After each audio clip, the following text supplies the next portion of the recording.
Long ago, an old woman named Amina lived on a small farm. She had worked all her life beside her husband. They once had cornfields. After her husband died, her knees hurt and she moved slowly. Her daughter and son-in-law lived with her, but their hearts were not kind. One night, Amina heard them whispering. "Food is costly," the son-in-law said. "If we keep her here, we will suffer."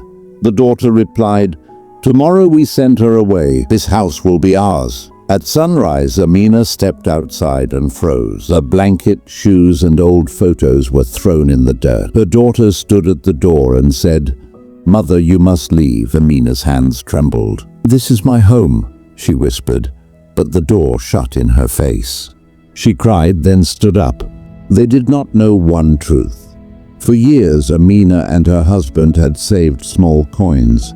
She had hidden them in a clay jar under the old fig tree.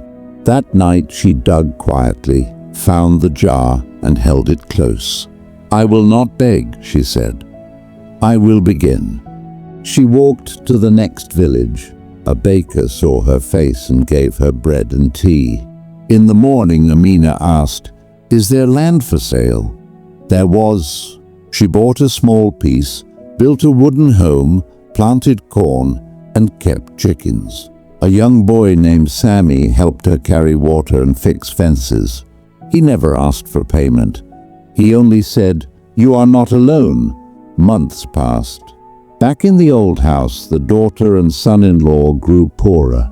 They fought and the roof began to leak. One day, the son-in-law walked far to find work. He reached Amina's new farm and knocked. When she opened the door, his face went pale. "Please," he said, "I am hungry." Amina hired him but said, "Do not tell my daughter this farm is mine." He agreed and worked hard. Soon the daughter followed him and saw Amina. She shouted, "You left us to suffer." Amina answered, "I walked away to live." The daughter demanded money. Amina gave a few coins and closed the door. Before she died, Amina wrote a will. Her farm would go to Sami, the boy who chose kindness. Her daughter would receive nothing. So friends, courage is not loud. Sometimes courage is walking away from cruelty and building peace with your own hands.